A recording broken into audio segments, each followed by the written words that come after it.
Kemudian mata kuliah kita adalah pengantar hak kekayaan intelektual. Karena ini sifatnya masih S1 sehingga ada kata-kata pengantar hak kekayaan intelektual. Meskipun sebetulnya mata kuliahnya adalah hak kekayaan intelektual. Kenapa pengantar hak kekayaan intelektual? Karena ini masih di tataran S1 sehingga nanti kita akan belajar hal-hal basic apa saja sih terkait dengan HKI. Gitu ya. Nah, tentunya mata kuliah yang panjang ini yang tadi saya sampaikan sebetulnya manusia tuh cuma bisa konsen tuh umumnya tuh cuma 45 menit. Nah, sehingga supaya tidak membosankan nanti kita banyak diskusi, boleh bertanya apapun. Tidak hanya terkait HKI ya, boleh tentang hukum apapun silahkan. Asal jangan hukum rimba aja ya kan. Oke, nanti kita bisa diskusi banyak hal terkait mungkin ide-ide pengen nulis apa, seperti apa, gimana cara cari ide skripsi. Karena skripsi itu bisa selesai 4 tahun atau 8 semester itu kalau minimal nanti semester 6 tuh teman-teman udah mulai nulis, udah mulai bikin proposal. Dan gini, boleh saya membuka diri ya, sangat boleh proposal itu diskusi dengan saya. Meskipun yang sudah-sudah, jadi kayak besok nih saya mau nguji 7 proposal. Ke-7-7-nya itu belum diskusi sama dosen. Karena memang di kampus ini seperti itu biasanya, proposal belum diskusi sama dosen. Nah, saya membuka diri, walaupun nantinya bukan saya misalnya dosen pembimbingnya, silahkan. Supaya apa? Supaya nggak mentah-mentah banget. Supaya jangan sampai putusan 2014 masih dijadikan sebagai studi kasus. Ini tahun 2022 mas, mbak, gitu ya. Jadi minimum seperti apa, putusan seperti apa yang bisa, terus kalau mau pakai putusan lama seperti apa kriterianya, nanti kita boleh diskusi ya. Karena kita kuliahnya panjang, saya nggak mau mengakhiri cepat-cepat karena pastinya kita akan bertemu 2 minggu lagi dan khawatirnya nanti ada teman-teman di jalan tadi yang sudah japri saya ketika kita selesai kelas mereka datang gitu ya. Nanti kita diskusi, pada saat diskusi silahkan bertanya apapun terkait dengan hukum, skripsi dan hal-hal lainnya. Boleh tentang diskusi tentang pekerjaan dan apapun. Oke, untuk pengantar hak kekayaan intelektual, sebelumnya saya mohon maaf karena saya masih baru beli online terkait dengan HDMI ke VGA gitu ya, VGA ke HDMI. Jadi pakai alat khusus harusnya dan saya belum dapat. Jadi tapi insya Allah nanti di pertemuan berikutnya sudah pakai Infokus itu ya, dan nanti teman-teman silahkan buka di grup, kita sambil buka PowerPoint. Nah, hak kekayaan intelektual atau HAKI atau HKI, tentu ini bukan hal yang asing bagi teman-teman. Jadi kalau orang bilang, kita punya karya seni, kita punya buku, tapi nggak atau sekarang yang paling menarik nih, UMKM ya, sejak Sandiaga Uno nih dia mencanangkan mengenai usaha kecil menengah gitu ya. Jadi ada kayak keripik-keripik itu sekarang diurus gitu ya. Nah, itu apa sih fungsinya dan apa saja yang termasuk dengan HAKI atau HKI, hak kekayaan intelektual. Nah, sebelumnya secara definisi TRIPS Agreement atau perjanjian internasional di bidang HKI tidak memberikan definisi apa itu kekayaan intelektual secara detail gitu ya. Tetapi dalam artikel 2.1 disebutkan jenis-jenis kekayaan intelektual di dunia yang wajib dilindungi oleh negara. Jadi ini adalah HKI atau hak kekayaan intelektual ini sebetulnya negara memberikan perlindungan gitu ya. Jadi negara tuh ngasih loh perlindungan ke kita. Kalau kita seniman, negara kasih perlindungan. Kita penulis, negara kasih perlindungan. Tinggal kitanya aware atau enggak, kita daftarkan atau enggak. Terus nanti pertanyaannya, daftar itu mahal apa enggak sih? Terus benefitnya apa sih buat kita kalau kita punya satu karya itu kita daftarkan, ada nggak benefitnya bagi kita? Nah, coba nanti kita akan lihat. Yang pertama adalah hak cipta dan hak terkait. Kemudian merek. Kalau teman-teman punya merek dagang, punya merek snack gitu ya, atau punya merek anak-anak sekarang suka desain ya, suka desain kaos, suka desain sepatu gitu ya, produk-produk lokal gitu ya. Kemudian ada indikasi geografis semacam aplikasi-aplikasi gitu ya, maksudnya. Kemudian desain industri, kemudian paten, kemudian desain tata letak sirkuit terpadu. Kalau ini udah lebih high ya. Kemudian ada rahasia dagang gitu ya. Kemudian jangan salah, rahasia dagang apa sih maksudnya? Coba deh teman-teman semua minum es teler 77, ya kan? Es teler itu banyak banget ya, banyak banget di semua resto juga banyak lah es teler. Tapi semua orang bilang kalau es teler 77 tuh beda gitu ya. Sirupnya rasanya beda, manisnya beda. Nah ini terkait juga dengan rahasia dagang. Jadi rahasia dagang tuh terkait dengan resipi atau resep-resep terkait makanan atau pembuatan apapun gitu ya, yang memang bisa dilindungi, sehingga ini masuk kepada rahasia dagang. Kemudian perlindungan varietas tanaman gitu ya, meskipun tidak secara detail. Jadi kalau perlindungan varietas tanaman nih, anak-anak yang di Fakultas Pertanian gitu ya, yang menemukan avokat tapi kayak mangga gitu kan, dia bisa dibuka dan sebagus itu gitu kan. Dia menemukan pertemuan antara avokat lokal dikawinkan dengan avokat Bangkok misalkan gitu ya. Sekarang banyak banget, terus kayak bunga, jadi dalam satu ranting itu bunga bisa warnanya tuh banyak gitu kan. Kalau dulu kan bunga mawar ya satu pohon, kalau putih-putih semua, kalau pink-pink semua. Kalau sekarang enggak. Nah banyak banget di IPB gitu ya. Ini kalau perlindungan varietas tanaman nih paling banyak nih di ya fakultas-fakultas pertanian lah di Indonesia. Dan dia berhasil mengembangkan itu. Tapi umumnya rata-rata kalau nggak dilindungi akhirnya bisa diklaim gitu ya. Nah ini sebabnya kenapa HKI atau hak kekayaan intelektual ini kita harus aware. Contoh, banyak sekali kebudayaan-kebudayaan Indonesia yang tidak didaftarkan, tidak aware gitu ya. Apalagi kalau mohon maaf yang memiliki itu adalah seniman-seniman daerah yang tidak aware bahwa sebetulnya kalau dilindungi, kalau didaftarkan dengan harga yang murah. Pendaftaran HKI itu murah, tidak mahal. Dan sekarang sistemnya sudah kayak OSS gitu ya, semacam one single submission. Maksudnya sistemnya tuh terpadu. Kita tinggal buka website, kayak contoh misalnya saya punya banyak buku gitu ya, karya saya. Udah gitu karyanya tapi banyak, misalkan kolaborasi salah satunya sama bapaknya Mas Gifari nih ya, kita nulis tentang pajak gitu ya. Pendaftarannya cuma 400.000. Jadi kalau kita mendaftarkan HKI itu hanya 400.000 loh. Tetapi apa fungsinya? Yang pertama, orang nggak boleh mengklaim. Orang nggak boleh bikin cetak buku seperti yang saya hasilkan dengan misalkan dengan ayahnya Mas Gifari gitu ya. Nggak boleh. Jadi itu menjadi hak mutlak penulis gitu. Terus apa? Oh nanti pada penjualan tertentu seperti apa itu nanti dijelaskan. Jadi artinya kita dilindungi, originalitas kita itu dilindungi gitu ya, tidak boleh diklaim oleh orang lain. Nah itu contohnya seperti pada saat reog itu diklaim oleh Malaysia, karena hak kekayaan intelektual itu menjadi milik siapa yang mendaftarkan, bukan menjadi pemilik aslinya.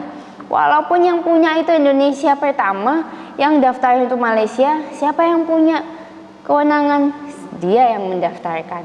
Itu sebabnya sekarang pemerintah membuat ini merupakan salah satu perlindungan pemerintah terhadap karya masyarakatnya, dibuat mudah, dibuat gampang, dibuat murah dan disosialisasikan gitu ya. Jadi sekarang orang punya ciptaan usus gitu ya, usus ayam bisa dibuat crispy, bisa dijual ke luar negeri, bisa datangkan income, itu dilindungi loh oleh negara gitu. Nggak cuma ekspor impornya saja yang dilindungi, tapi terhadap originalitas rasa, kemudian rahasia dagangnya, desain produknya gitu ya. Maka nanti kan kalau kita mendaftarkan tuh macam-macam.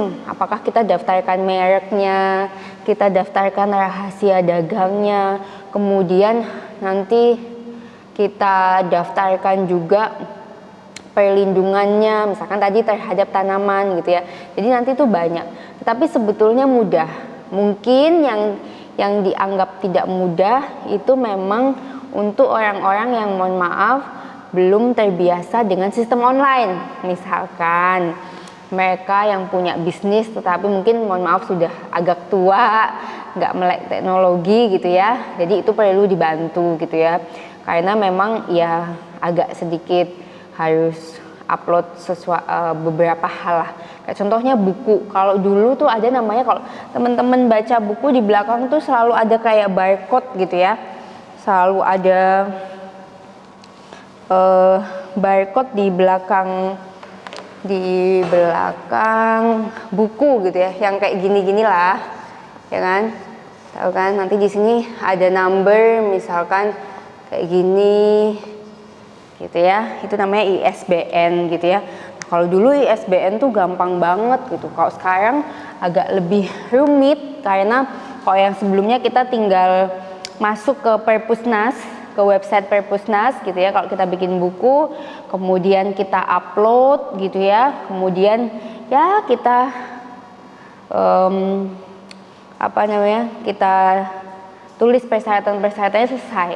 Kalau sekarang yang namanya bikin buku harus pakai penerbit, sehingga teman-teman nanti hati-hati kalau misalnya mau nulis atau apapun, pastikan penerbitnya itu adalah penerbit yang memang sudah terqualified, yang sudah biasa, karena harus masuk ke website.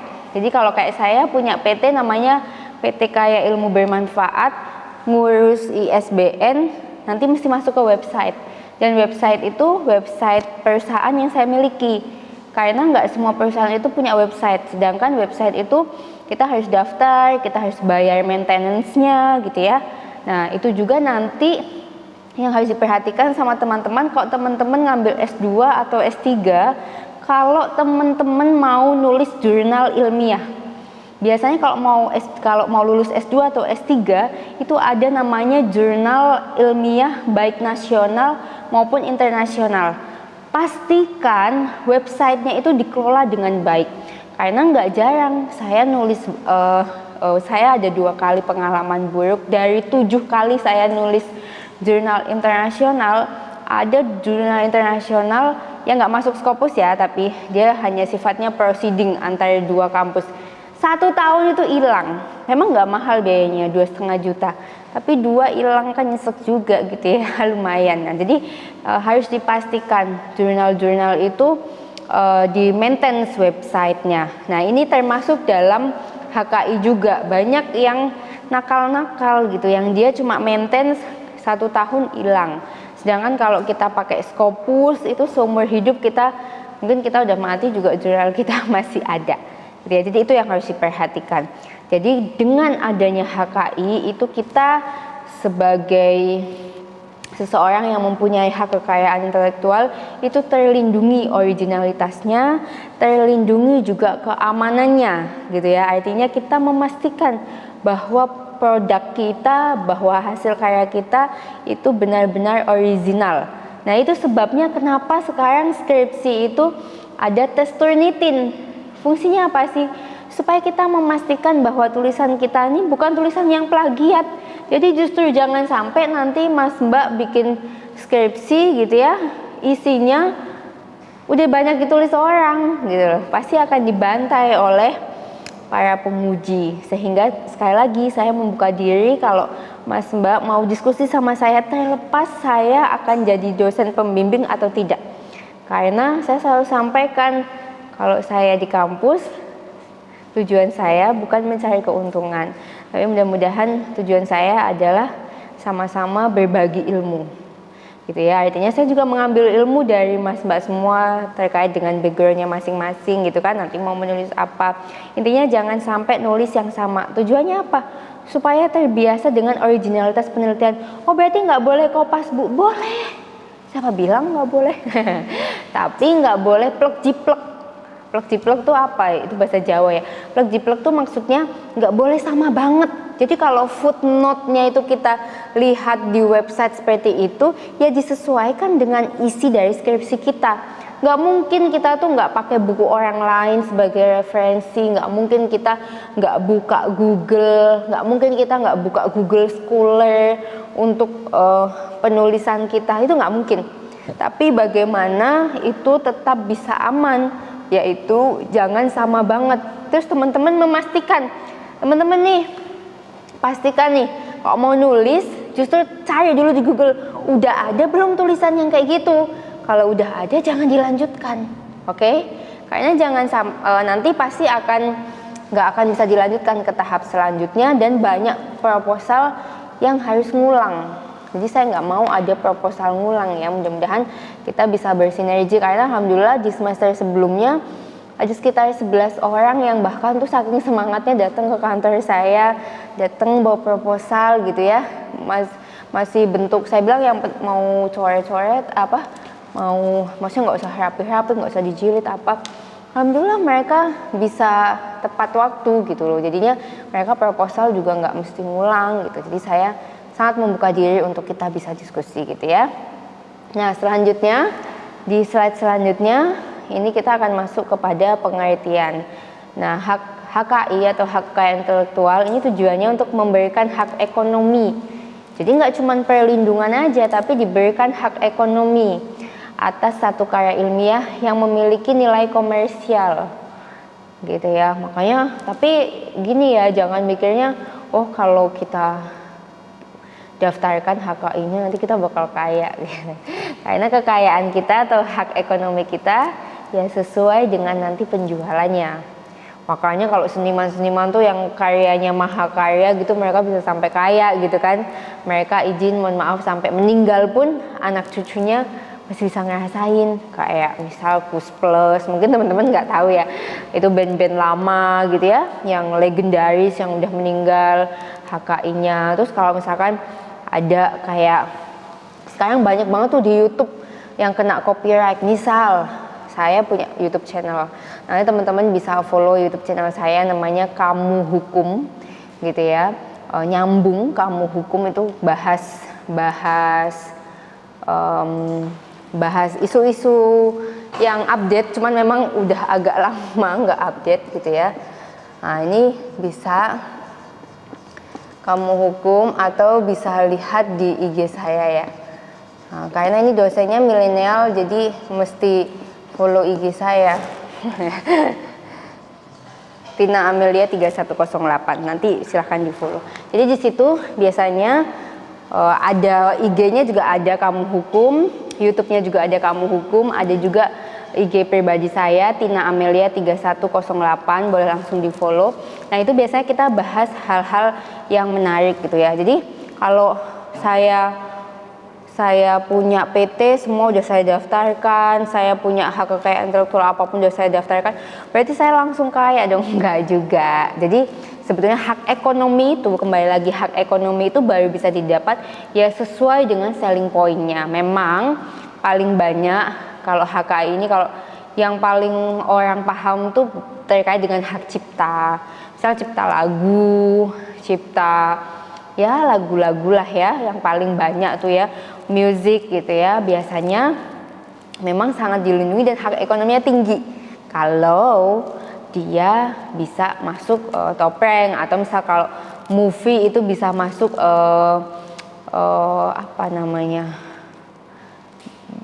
box office gitu ya, maksudnya artinya yang rate-nya tinggi gitu ya. Jadi orangnya kadang udah meninggal, udah nggak ada, tapi masih bisa menikmati. Contohnya sekarang yang paling banyak diklaim itu kayak banyak banget youtuber yang misalkan nyanyi cover gitu ya, dia tidak izin kepada pencipta aslinya atau penyanyi aslinya, sehingga banyak kena permasalahan hukum. Contoh yang paling menarik akhir-akhir ini tuh yang kayak Triswaka ya, mungkin teman-teman tahu ya, nyanyi lagunya ya Kangen Band, kemudian nggak ada omongan, nggak ada sharing fee. Nah ini harus hati-hati, teman-teman yang punya YouTube juga harus hati-hati, karena pada saat kita misalkan pakai background atau backsound music, kita harus cek gimana sih caranya, karena sekarang tuh hukum itu apa ya, kayak insider gitu, kayak sesuatu yang tersembunyi yang kadang kita nggak ngerasa itu kesalahan, tahu-tahu kita bisa kena masalah hukum gitu ya. Sama aja kayak contoh banyak hal gitu ya. Sekarang misalkan kayak Mas Ricky nih berantem nih sama Mas Ivan gitu ya. Terus berantemnya di WA, di caption WA-nya dikirim tuh ke Mbak Alia misalkan,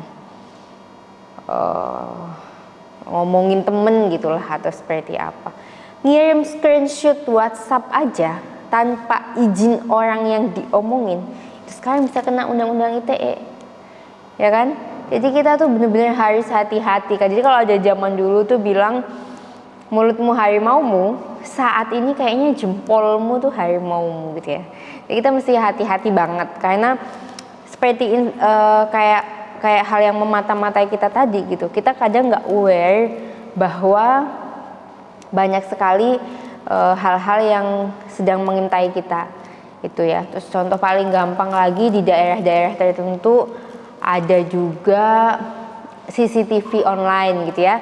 Jadi kita kalau di daerah-daerah tertentu kayak misal ganjil genap gitu ya, atau kita nggak pakai seat belt, tahu-tahu mobil kita ya bukan kita, tahu-tahu nanti datang tuh tilang elektronik gitu ya, kelihatan tuh bahwa kita lagi misal driver kita lagi nggak pakai seat belt, atau ternyata kita pakainya tanggal genap, pakai mobilnya ganjil gitu ya. Tahu-tahu pas kita mau perpanjang SIM atau perpanjang ya nggak bisa gitu kan. Nah hal-hal itu tuh sekarang kita mesti sangat-sangat aware terhadap dan melek hukum gitu ya, supaya hal-hal itu tidak menjerat kita. Nah kemudian hak ekonomi tersebut diberikan secara eksklusif kepada pencipta, investor, atau pemegang hak dari kekayaan intelektual tersebut. Nah hak eksklusif tersebut, yaitu hak eksklusif terkait dengan HKI, mengakibatkan pihak lain tidak dapat menggunakan karya intelektual tersebut tanpa minta izin atau membayar satu royalti. Itu tadi ya. Jadi kalau ciptaannya Ariel Peter Pan kita mau cover gitu ya, sekarang mesti dilihat dulu mestinya ngapain aja, supaya nanti kalau yang nggak viral sih nggak apa-apa gitu ya. Kok tiba-tiba suara emas banget nih, terus malah bahkan yang paling lucu, saya lupa judul lagunya apa ya, itu yang nonton viewernya dan subscribernya itu lebih banyak dari penyanyi aslinya, sampai dia nggak cuma kena masalah hukum, sampai dihapus dari YouTube-nya akun itu. Saya lupa, itu ada orang Filipina, soalnya bagus banget, perempuan, lagunya tuh lagu tapi saya lupa judulnya apa, lagu bahasa Inggris gitulah, bagus banget dan saya pernah nonton juga. Sekarang sampai udah nggak ada di YouTube, udah dihapus. Dia nggak cuma kena masalah hukum, tapi dia sampai dihapus akunnya gitu ya. Jadi ya itulah, jadi kita benar-benar harus hati-hati. Jadi nggak boleh menggunakan hak eksklusif itu tanpa membayar royalti gitu ya. Kalau nggak viral ya tadi, kalau nggak viral sih kayaknya nggak apa-apa ya. Ya. Kalau misalnya di YouTube-nya bisa di bawahnya dari lagu apa gitu, ya itu tadi, kalau umumnya kalau nggak viral sih nggak akan jadi masalah gitu ya. Tapi kan yang kemudian terangkat dan di blow up ke publik itu pas ketika ternyata viral, kayak yang kemarin Triswaka itu kan, udah dia nyanyi punya orang, habis itu yang sebelum-sebelumnya dia emang udah viral kan dengan video-video sebelumnya, terus yang di pas video itu dia kayak bikin parodi gitu ya, yang bagi sebagian itu menyinggung lah, sehingga akhirnya dia kena denda, terus banyak hal lah, banyak kasus hukumnya juga gitu loh. Ya sebenarnya kalau cover-cover yang biasa maka lebih bagus. Biasanya kalau di YouTube itu dijelaskan Mas, kalau kita baru bikin akun YouTube nih, nanti kan kita masuk kategoris, nanti ada kategorisnya. Misalkan kategorisnya entertain nanti ada food vlogger misalkan, atau ada cooking class atau cooking vlog dan seterusnya. Biasanya nanti kita secara aware itu kita sendiri yang harus cari, oh kalau seperti ini nanti bisa kena copyright ya, nanti kalau seperti ini bisa melanggar ya, harus kitanya gitu ya. Karena kadang-kadang nggak dijelaskan secara detail di dalam YouTube-nya. Nah, nanti YouTube itu kan akan kasih kita semacam notification kalau ternyata viewer kita udah banyak. Nanti akan ada iklan masuk, terus nanti iklan itu akan ditaruh misalkan di tayangan berapa menit. Nah itu kita udah mulai hati-hati tuh, berarti YouTube kita udah terpantau. Nah kapan itu terpantau atau kemonetize namanya? Kemonetize itu ketika kita misal kayak saya bikin punya YouTube channel, waktu itu udah sempet ada iklan tuh, karena seminggu tuh saya pasti upload tuh 2 kali dalam seminggu. Jadi kalau mau YouTube yang bisa menghasilkan, jadi yang pertama tuh konsistensi. Kita konsisten gitu ya. Setiap minggu kita tuh misalkan mau bikin jadwal Rabu sama Jumat, ya udah jangan berubah-ubah. Atau misal cuma 1 kali gitu ya. Boleh juga. Atau bahkan ada yang YouTube tuh kayaknya tuh cuma 2 minggu sekali atau 1 bulan sekali. Tapi memang bagus banget gitu ya. Kayak teman-teman tuh boleh lihat ya, ini tuh channel my favorite channel, kayak 86 meter. Jadi ini tuh channelnya ibu-ibu, tapi dia tuh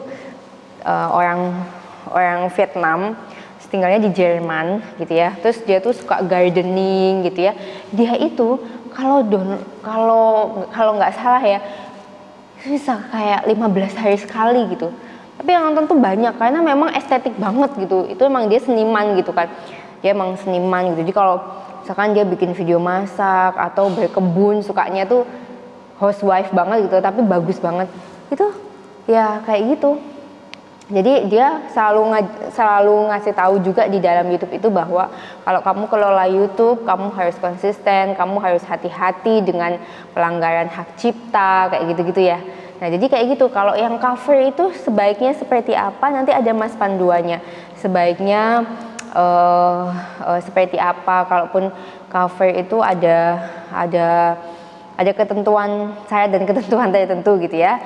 Dan nanti kalau yang hati-hati itu kalau udah viral dan nggak diurus itu, karena harus ada izin-izinnya ya. Cover kan banyak ya sekarang. Kalau yang nggak viral sih nggak pernah jadi masalah, yang viral itu pasti akan jadi masalah. Tahu-tahu nanti ya pencipta aslinya marah gitu kan, oh itu nggak tahu diri, misalkan nggak ada izin, nggak ada apa. Karena sekarang sebetulnya izin atau membagi hak royalti itu gampang kok. Misal bisa dikomunikasikan. Kan sekarang kayak artis pencipta lagu apa kan nggak mungkin nggak punya sosial media gitu ya, nggak punya website. Jadi kita bisa bikin kayak perjanjian yang sangat simple gitu ya. Perjanjian simple untuk kayak nanti kalau ini viral misal seperti apa, terus kemudian kalau dari YouTube-nya skemanya seperti apa, itu ada semua sebetulnya. Tapi biasanya kalau yang cover nggak viral sih nggak apa-apa. Ya mas silakan. Hak itu kan sebenarnya didaftarkan di pengaturan atau kedokteran atau ke tanggung wujud. Iya. Itu didaftarkan di negara tertentu biasanya teritorial ya. Itu tidak otomatis, apakah otomatis terregister ke Dirjen Hak yang worldwide atau seperti apa? Itu otomatis nggak sih? Misalnya kita nih daftar di Indonesia, paling gampang sekarang masalah software deh. Kita daftarkan itu di Indonesia. Tapi itu belum kita daftar. Kalau nggak salah kita harus daftarkan lagi ke tingkatan yang lebih tinggi jika untuk di tingkat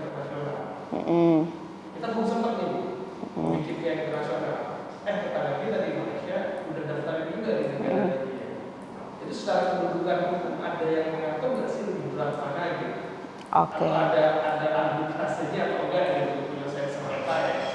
Itu yang pertama. Yang kedua tuh kalau misalnya yang tadi berhubung saya menarik dari masalah digitalisasi ya. Itu kan YouTube sekarang udah tidak mengenal batas negara. Peraturan yang kita pilih, yang konsen di YouTube adalah yang kita klik ketika pertama kali kita approve ya untuk mengikuti aturan yang ada di situ. Misalnya di sisi yang tadi lagu itu misalnya nih, lagu itu di luar negeri misalnya, tapi di Indonesia kan itu tidak ada supaya dalam lagu tersebut. Apakah Indonesia harus bisa menghukum siapapun yang mengkopinya?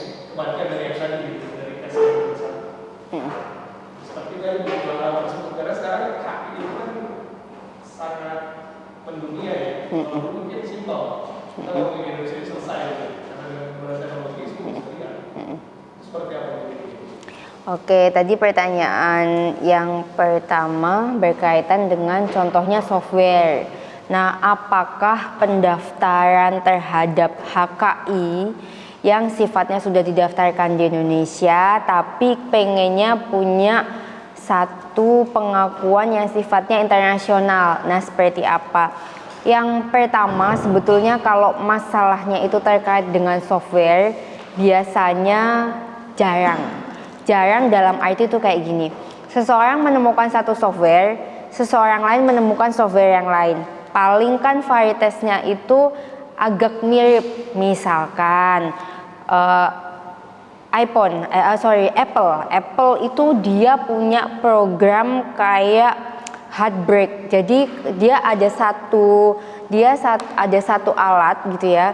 Kalau kita beli itu jaraknya bisa dari Indonesia ke luar negeri. Saya lupa berapa radius kilometernya gitu ya. Silakan. Enggak apa-apa, silakan. Saya lupa berapa radius kilometernya, yang pasti dia bisa antar negara gitu ya. Jadi kalau orang yang pacaran gitu ya, mohon maaf. Jadi dia tuh bisa dengar detak jantungnya hanya dipakai kayak jam tangan aja gitu ya. Tapi memang produk ini nggak terlalu booming ya. Nah, kalau terkait dengan kalau kita punya kemudian anggaplah agak sama gitu ya Pak ya. Kalau sama banget kayaknya enggak ya. Agak sama. Orang lain punya dan klaim itu di internasional terkait hal itu seperti apa? Yang pasti kalau kita mendaftarkan HKI di Indonesia berarti keberlakuan kayak langsung dapet pada saat kita mau upload.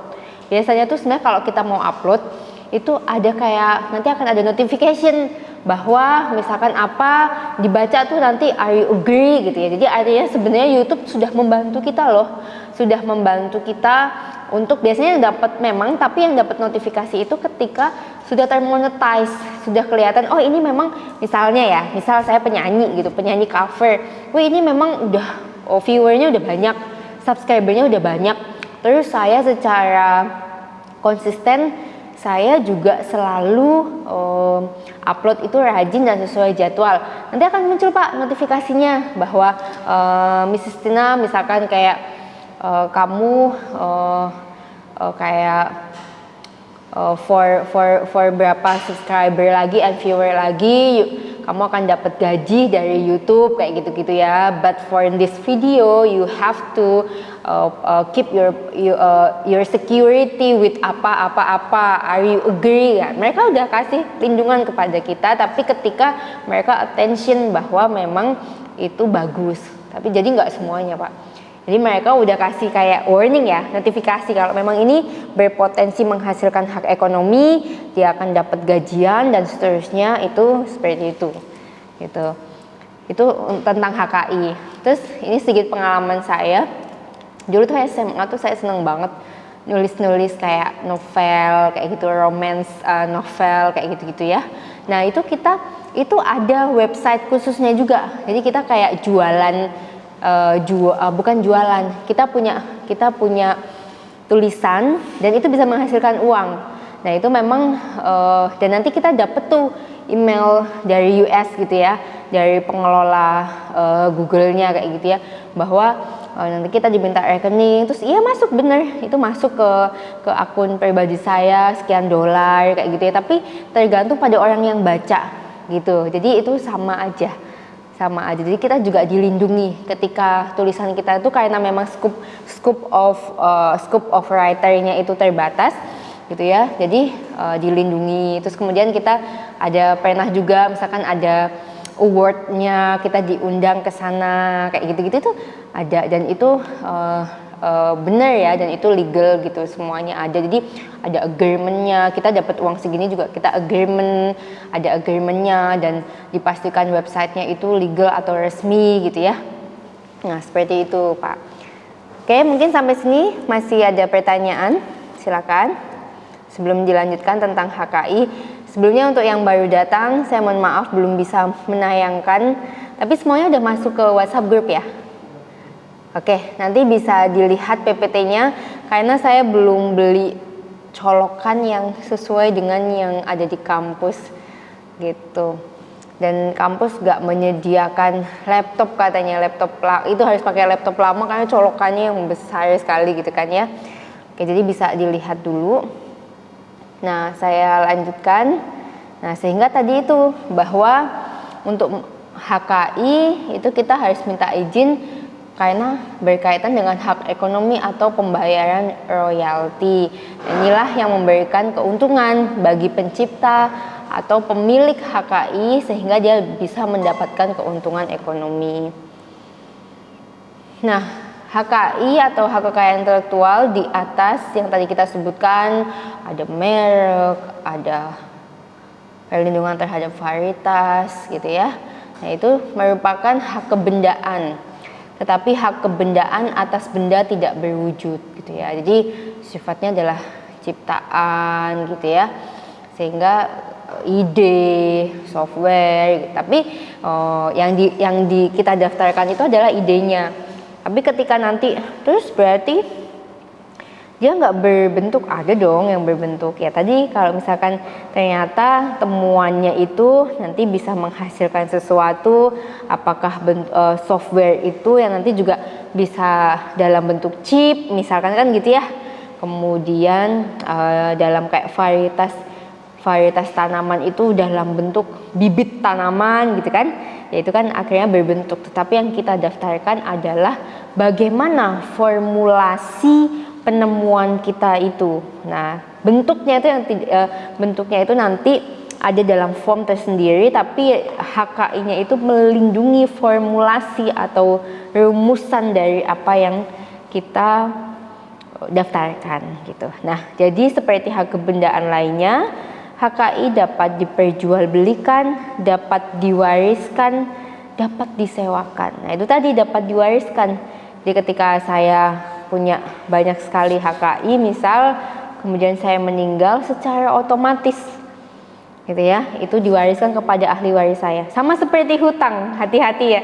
Jadi kalau nanti punya bapak ibu tanya punya utang apa enggak, karena hutang itu sifatnya diwariskan gitu ya. Jadi makanya kalau ada orang meninggal di semua agama gitu ya, biasanya disampaikan kalau ada yang mempunyai urusan, kurang lebih bahasanya seperti inilah, di setiap agama beda, tapi kurang lebih kalau ada yang mempunyai urusan terutama hutang piutang, silahkan menghubungi ahli waris. Nah, karena sama seperti HKI, hutang piutang itu diwariskan.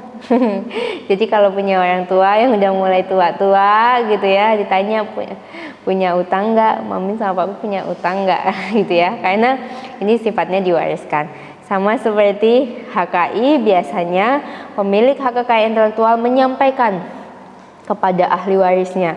Kalau yang aware terhadap hukum, ya nanti disampaikan melalui surat wasiat. Kalau tidak, minimal ada yang disampaikan. Karena itu bisa diklaim. Sehingga banyak sekali kayak contoh warkop masih tahu lah ya, mudah-mudahan kayak Kasino Indro gitu ya. Kalau yang masih hidup kan tinggal Indro ya. Kalau Dono Kasino itu udah meninggal. Tapi sampai hari ini kalau anaknya Dono tuh ada yang jadi profesor ya di Amerika. Anaknya Dono itu kalau nggak salah ahli matematika atau apa gitu. Dia sampai hari ini beberapa tahun yang lalu ada pernah muncul di infotainment, dan he said that really lucky karena sampai hari ini film-film warkop masih sering tayang di stasiun televisi Dan kalau masih tayang di stasiun televisi itu artinya hak eksklusifnya, hak royaltinya masih tetap didapatkan gitu ya. Sehingga HKI ini sangat penting untuk didaftarkan buat teman-teman nanti yang punya usaha, punya produk supaya bisa diwariskan gitu ya. Selanjutnya, nah, bagaimana justifikasi perlindungan HKI? Nah, secara hak alamiah, siapa yang berkarya, dia yang mendapatkan hasilnya. Orang atau pihak lain tidak dapat menggunakan karya tersebut tanpa izin, yaitu tadi bahwa HKI itu melekat pada pemilik atau penciptanya dan tidak bisa digunakan oleh orang lain tanpa izin gitu ya. Jadi yang harus dipahami, tidak boleh digunakan tanpa izin. Seperti itu ya. Sehingga di pasal 27 ayat 2 Universal Declaration of Human Rights itu juga disampaikan bahwa setiap orang memiliki hak untuk dilindungi hak moral dan hak materialnya atas karya ilmiah, karya tulis, dan karya seni yang dihasilkan. Nah, itu sebabnya karya ilmiah itu sekarang sangat dilindungi. Kita nggak boleh ada namanya plagiat. Sekarang ada sistem Turnitin. Jadi kalau saya nggak tahu kalau di sini untuk S1 Turnitinnya seperti apa, minimal Turnitinnya itu adalah dilihat oleh dosennya. Tapi kalau sistem di S2, di S3, umumnya di beberapa kampus itu nanti biasanya kalau kita nulis tesis atau disertasi di akhir itu akan ada dilihat bahwa plagiatornya itu berapa persen. Umumnya maksimum itu berbeda di setiap kampus, tapi umumnya tidak boleh lebih dari 25-30%. Yaitu tadi kita tetap boleh kok ngelihat di Google, kita tetap boleh menggunakan karya orang lain. Nggak mungkin nggak pakai karya orang lain, karena kalau nggak pakai karya orang lain kita nggak punya referensi. Tapi bagaimana kita menyajikannya, membaca buku panduannya, jangan sampai plek-jiplek atau sama banget, cuma kita pindahkan dari satu artikel kita pindahkan. Nah, kemarin ada kecolongan di sini tadi cerita-cerita sedikit lucu banget. Jadi ada mahasiswa yang nulis skripsi itu sama banget sama yang di Google. Udah diingatkan oleh salah satu dosen bahwa udah ketahuan sama satu dosen, tapi akhirnya dirubah sama si dosen ini, dikasih tahu pakai putusan ini saja kalau mau terkait dengan hal ini. Tapi karena dia nggak mau, akhirnya dia masuk ke dosen pembimbingnya, dia mengiyakan dosen yang pada saat menguji proposal, tapi masuk ke dosen pembimbingnya itu menggunakan tadi putusan yang sebelumnya dan menggunakan tulisan yang dia caplok di Google itu tadi. Akhirnya karena dia lagi nggak beruntung juga gitu ya, yang nguji itu adalah dosen yang pertama yang ngasih tahu bahwa karyamu ini karya yang jiplak ini, saya tahu ini kan artikelnya di sini. Sampai akhirnya sampai saat ini ijazahnya terkatung-katung dan institusi nggak mau mengeluarkan. Padahal nomor surat register ijazahnya sudah ada. Jadi hati-hati ya teman-teman, kita sebagai teman-teman nih calon-calon sarjana hukum gitu ya, hati-hatilah. Intinya gini, hukum itu harus selalu ada di pikiran kita. Jeremy Bentham tuh selalu bilang bahwa law for happiness gitu ya. Jadi sebenarnya hukum itu untuk kebahagiaan kita. Kenapa sih kita bisa bilang kayak gitu? Karena sebenarnya kalau kita taat hukum kita tuh happier gitu ya. Kita happy kok, kita on the right track gitu ya. Artinya jadi kita nggak was-was. Nah kalau udah kayak gitu kan institusi menjadi enggan, karena gini, teman-teman tuh lulus akan membawa nama alma mater gitu loh. Jadi ya jangan kebangetan juga gitu ya, kayak tadi gitu kan nomor registernya udah ada tapi kampus nggak mau keluarkan karena terhadap orang-orang yang seperti ini kita juga punya hak moral gitu ya. Artinya kita melepas alma mater kita juga, ya kita tahulah kita swasta tapi nggak juga terus kemudian kita nggak punya standarisasi yang cukup baik kan gitu ya. Jadi teman-teman saya sarankan untuk dari sekarang, sekali lagi saya selalu membuka diri untuk teman-teman bisa hubungi saya lewat WhatsApp. Saya sangat terbuka kok gitu. Saya juga kayaknya saya orang milenial yang nggak pernah tuh 2 minggu orang WhatsApp nggak dibuka terus alasannya bilang ketimpa gitu. Nggak lah ya. Jadi teman-teman boleh kayak semester sebelumnya saya ngajar ada 11 orang, bahkan benar-benar datang ke kantor saya di waktu di Jakarta Pusat ya, dari mana jauh anak-anak itu datang dengan semangat yang sama, dan mereka sekarang pembimbingnya juga semua buka karena saya baru pengurusan kepangkatan kan, sehingga belum bisa membimbing waktu itu, dan ya alhamdulillah mereka bisa maju proposalnya tanpa harus ngulang gitu ya. Jadi teman-teman silahkan gitu ya kalau mau ada yang didiskusikan tuh. Nah selanjutnya, justifikasi perlindungan HKI ini terkait juga dengan perlindungan reputasi bisnis. Nah, perlindungan HKI terkait merek dan hak kekayaan industri lainnya adalah karena merek, domain names, indikasi geografis berhubungan erat dengan reputasi bisnis perusahaan yang bersangkutan atau dengan kepercayaan konsumen. Oh iyalah, kalau kita minum Starbucks, sebenarnya apa sih yang kita beli pertama? Saya tanya. Benarkah gak ada minuman yang senice? Oh ya, benarkah gak ada minuman yang senice dan seoke Starbucks dengan harga yang mahal itu? Sebenarnya apa sih yang teman-teman beli pertama kali? Kenapa? Oke, ada lagi? Tempat, ada lagi? Kan Starbucks tuh mahal ya. 1 cup itu 65.000 ya. Tapi we like and we don't thinking about that's expensive or not. Tapi kita datang terus. Apa sih sebenarnya yang kita beli? Nyaman juga ya memang ya. Tapi sebenarnya yang kita beli pertama adalah branding. Brand. Kita percaya bahwa Starbucks itu mahal dan dia punya kualitas yang bagus. Tapi yang pertama kan orang nggak mungkin tahu Starbucks itu enak atau enggak sebelum dia mencicipi. Tapi orang pertama datang karena apa? Karena brandnya Starbucks. So kita datang ke sana karena orang bilang Starbucks itu enak. Orang bilang itu karena apa? Karena branding, oke? Itu dulu pertama, ya kan? Kalau kita bilang ayam goreng klasik yang enak, Suharti, gitu kan? Mahal. Tapi kita belum tahu nih, saya belum pernah makan Suharti. Tapi because most of people say kalau ayam goreng Indonesia yang enak itu Suharti, saya kan datang ke sana. Karena apa? Karena people said that branding itu enak, kan gitu ya. Gengsi, kenyamanan itu menjadi number 2 ketika kita belum pernah mencoba. Jadi kalau kita udah pernah mencoba dan emang kita suka, kita akan bilang memang enak dan memang nyaman tempatnya. Oke, tapi itu adalah second opinion after kita yang belum coba ini tahu kata orang-orang, brandnya oke, gitu ya. Jadi apa sih sebenarnya kita beli brand? Kita beli Levi's. Apa iya sih bener jeans itu nggak ada yang sebagus Levi's? Banyak yang lebih mahal dari Levi's, yang lebih oke dari Levi's. Tapi common people taunya Levi's itu udah the best lah, artinya secara masih terjangkau misal gitu ya. Kemudian kualitasnya bagus, jeans yang 10 juta, 15 juta banyak. Tapi kan brandnya nggak terlalu aware ke kita ya.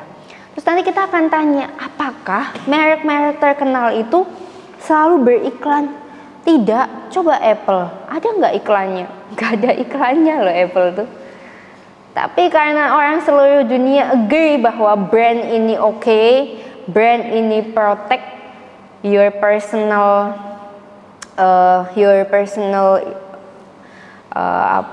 perlindungan terhadap data pribadinya oke. Let's say misal ketika saya kehilangan handphone saya di lock gitu ya, handphone iPhone saya di lock gitu ya. Saya pernah tuh kehilangan handphone tahun berapa ya, 2016. Padahal cuma dari stasiun Manggarai ke stasiun Gondangdia, which is 2 gerbong. Tiba-tiba dari Manggarai itu pertama kali juga saya naik kereta. Tiba-tiba dibuat itu di kerumunan gitu ya. Kayak seolah-olah itu ini banget, ramai banget. Ternyata ini mereka udah sindikat. Padahal saya tuh sampai keangkat. Dulu saya waktu kalau lagi nggak hamil gitu ya, dan dulu masih kayaknya baru awal-awal menikah, kayaknya badan saya masih kecil banget, itu sampai keangkat tuh kaki saya saking padatnya. Memang padat, tapi memang dibuat tambah padat. Kalau nggak salah mungkin ada sekitar 9 sampai 15 orang lah yang mengintari saya. Akhirnya bener pas saya turun, padahal cuma which is 10 menit itu saya udah kehilangan handphone saya, dan tas saya itu padahal tas gendong dan saya taruh di depan, tapi posisinya saya bawa tas gendong, bawa tas begini juga, jadi memang bawaannya rebek lah gitu ya, hilang. Kemudian nice-nya adalah handphone itu nggak akan bisa dibuka-buka. Jadi orang yang punya iPhone, which is dia hilang, pertama dia punya, kalau dia pakai insurance, dia akan dikembalikan insurance-nya total gitu ya. Kemudian yang kedua, yang paling utama justru adalah dia nggak akan bisa dipakai orang gitu. Jadi artinya dia cuma bisa dipretelin. Jadi iPhone tuh kalau dicuri orang atau apapun, si orang itu nggak akan bisa pakai. Dia akan dipretelin aja, jadi barang sampah gitu ya. Nah itu sebagian orang karena percaya hal itu, akhirnya ya udah, pasti kalau yang udah pecinta iPhone gitu ya, pencinta Apple, dia nggak mau berpindah ke lain hati lagi, misal gitu ya. Begitu juga dengan pecinta Samsung atau Android, karena memang inovasinya luar biasa. Sebenarnya kalau iPhone kan gitu-gitu aja gitu ya. Kalau Samsung tuh bisa yang flip lah, yang apalah gitu ya. Jadi tergantung nanti mana suka gitu. Semuanya ada plus minusnya. Tetapi ya itu tadi, kita tuh suka banget branding gitu. Kita suka brand. Kenapa kita suka misal bakmi deh? Kenapa bakmi GM tuh the best? Emang nggak ada yang lebih enak dari bakmi GM? Banyak. Tapi karena kita udah stigma orang Indonesia, bakmi ya bakmi GM misal gitu ya. Jadi itu tadi branding. Nah ini juga yang sekarang dalam dunia ekonomi, yang namanya brand itu sangat penting. That's why sekarang banyak banget personal branding. Kenapa orang kayak saya adalah akademisi, tapi saya juga praktisi. Kenapa saya sekarang main YouTube? Kenapa saya sekarang jualan buku? Saya punya PT juga. Kenapa saya jualan buku nggak cuma di Gramedia, tapi saya jualan buku juga di marketplace, di Tokped, di Shopee. Supaya apa? Untuk personal branding, bahwa orang mesti tahu siapa saya dulu, baru orang akan cari, oh kalau mau terkait saksi ahli misalkan hukum bisnis yang masih milenial, kayaknya Tina cocok, misalkan kan kayak gitu ya. Jadi kalau zaman dulu karena orang itu masih terbatas digitalisasinya, ya misal pengacara ya kita tahu ya itu saja gitu ya. Tapi kalau sekarang di dunia yang sekarang ini kita nggak bisa. Meskipun nanti ada pertanyaan juga, Bu, di undang-undang advokat itu dijelaskan bahwa kantor law firm, pemberi konsultan hukum itu tidak boleh beriklan. Jangan salah. Yang tidak diperbolehkan adalah beriklan dalam hal berlebih-lebihan. Itu sebabnya Bapak Ibu nggak akan pernah menemui flyer law firm yang besar banget kayak di jalan tol misalkan. Karena itu udah masuknya iklan berlebih-lebihan. Kalau di jalan tol kan adanya tuh apa tuh, kalau dari sini ke Cibubur misalkan, karena rumah saya di Cibubur, adanya Appleton weight gain misalkan gitu ya, produk-produk kayak gitu. Nah, law firm, konsultan hukum tidak boleh memang mengiklankan yang berlebih-lebihan. Kalau kita punya website, kita share daily activity kita dengan klien kita, nggak masalah. Tapi kalau yang nggak boleh itu berlebih-lebihan gitu ya, karena memang kita masuk di era digitalisasi. Ketika kita punya produk, nggak usah kita produk deh, kita adalah produk gitu ya. Misalkan seperti saya konsultan hukum kayak gitu ya, seperti saya dosen, seperti saya sering jadi moderator atau sering dipakai jasanya sebagai MC atau sebagai moderator atau kadang sebagai ahli di beberapa hal gitu ya. Ya kalau kayak saya Orang kan nggak mungkin kenal saya, umur saya masih segini, pengalaman saya masih segini, sehingga personal branding itu sangat penting. Kecuali kita bicara misalkan Otto Hasibuan, ya everybody knows who's him gitu ya. Kita bicara siapa pengacara-pengacara terkenal gitu ya. Kita bicara Hotman Paris, ya everybody knows lah, dan everybody will looking for him gitu. Kita yang akan cari dia. Tapi kalau kayak saya kan, saya harus menciptakan pangsa pasar. That's why kalau punya produk nggak diiklankan, ya orang nggak bakalan tahu. Bapak Ibu punya produk sekarang, punya bakso aci misalkan, kasih ke food vlogger, kasih ke artis-artis untuk di-tag di Instagram, untuk dibantu jual, kan jualan deh, laku kan gitu ya. Gitu. Jadi ya sekarang eranya digital, kita harus melek. Teman-teman nih walaupun apapun profesinya, tapi karena mengambil hukum gitu ya, teman-teman harus mengerti juga bahwa esensi utama belajar hukum gitu ya. Kalau secara teori tentu supaya kita memahami hukum, supaya kita tahu norma, tahu aturan, itu esensi teori. Tapi esensi praktikal adalah nantinya kita akan memilih profesi tertentu di bidang hukum yang akan menghasilkan nilai ekonomis bagi kita, yang akan menghasilkan nilai ekonomi. Mau jadi jaksa, mau jadi hakim, mau jadi advokat, mau jadi konsultan, kecuali jadi dosen ya. Karena kalau jadi dosen saya selalu sampaikan, kalau cari uang jadi dosen salah.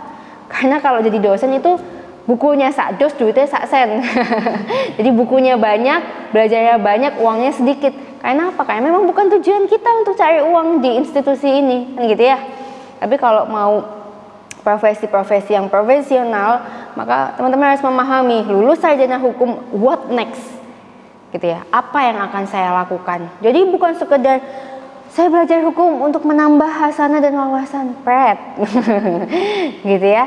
Teman-teman harus tahu, oke, setelah ini saya mau ngambil notaris karena saya memang kayaknya misal Mbak Alia gini ya, saya kan nantinya kan ibu-ibu gitu ya, kalau punya notaris kan bisa punya kantor sendiri misal gitu. Kalau ibu ini saya mau nanti kalau saya pensiun, saya mau jadi advokat supaya bisa fleksibel misal gitu ya. Kita harus tahu apa, dan personal branding itu kita bangun, jualan itu kita bangun gitu ya.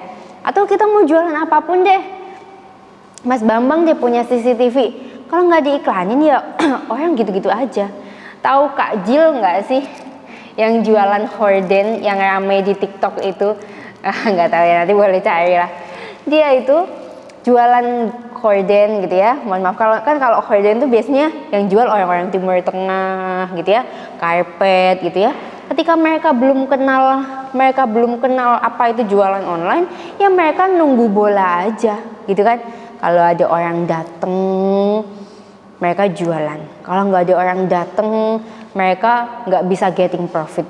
Tapi setelah dia berinovasi, joget-joget tuh jadi mak-mak lebay gitu ya. Dia bilang, katanya kalau karpet tuh 10 gelombang kanan, 10 gelombang kiri, diskon 40% udah cukup dengan dandanan lebay. Itu tokonya nggak ada hentinya. Satu hari katanya dia bisa kirim 550 paket, dari yang pernah sampai 2 tahun COVID tuh udah sampai dia jual asetnya semua karena nggak bisa jualan, nggak bisa perform jualan. Bayangkan, sekarang Indonesia tuh bukan quality, tapi apa aja yang viral itu bisa jadi uang. Itu yang jadi uang. Yang nggak bisa jadi uang, beberapa waktu lalu anggota DPRD di Makassar kalau nggak salah, atau di Medan saya lupa, ngantri bensin, kemudian dia nggak mau ngantri, dia marahin lah mobil di depannya, orang biasa yang lain videoin dia tampar itu perempuan cuman gara-gara maksudnya dia mau duluan gitu ya. Terus akhirnya dicopot loh. Begitu luar biasanya media gitu ya. Sampai sekarang tuh tercipta namanya trial by press.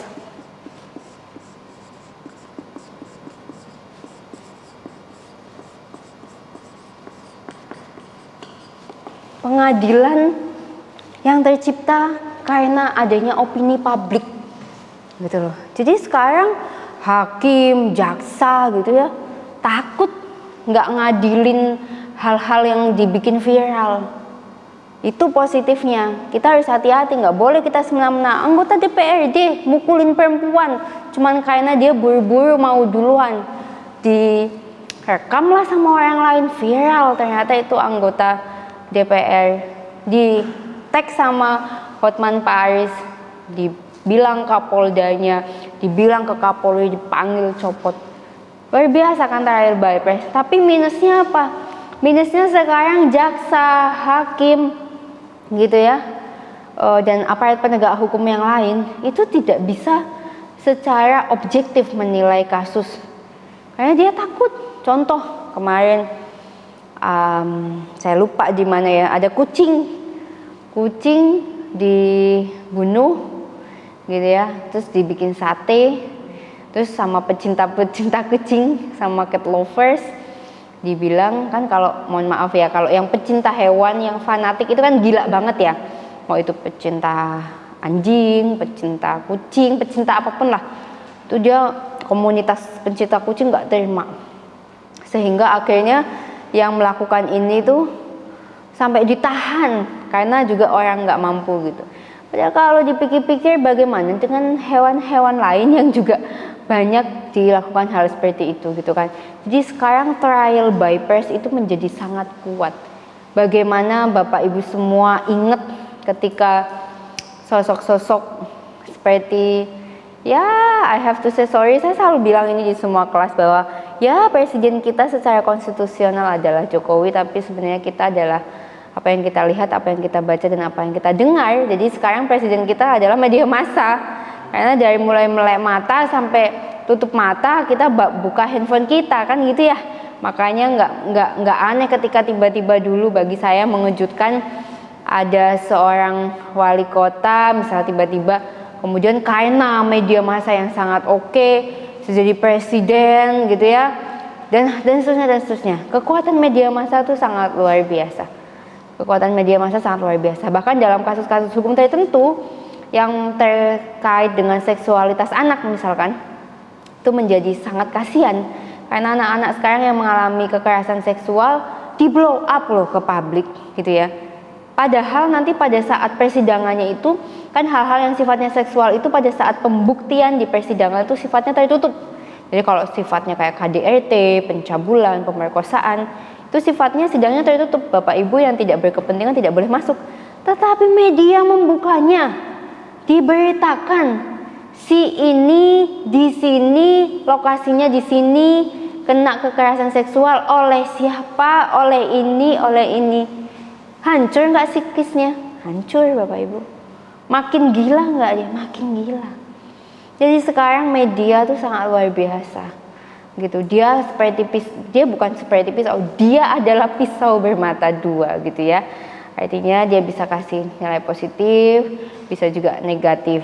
Bisa digunakan sebagai sarana yang sangat positif, membagikan hal-hal yang sangat positif, tetapi juga bersamaan kekuatan media itu sangat luar biasa. Bapak Ibu nanti lihat deh, sebentar lagi pemilu 2024 ya, which is 2 tahun lagi. Nanti tuh kalau pas lagi pemilihan presiden, bagaimana bedanya antara Metro TV sama TV One. Nah itulah media gitu ya. Hasil akhirnya tuh kita nggak bisa bilang bisa sampai satu rumah berantem. Saya sama ibu saya aja bisa berantem karena pilihan politiknya beda. Karena nontonnya yang satu TV One, yang satu Metro TV gitu kan. Nah itu ya. Jadi trial by press ini menjadi salah satu hal yang menarik ya. Bagaimana sekarang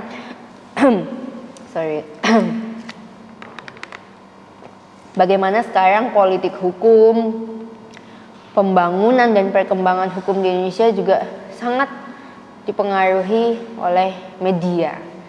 Dan rasanya di seluruh dunia. Jangankan yang sifatnya demokrasi ya. Kalau kita lihat di Inggris misalkan, yang sistemnya kerajaan.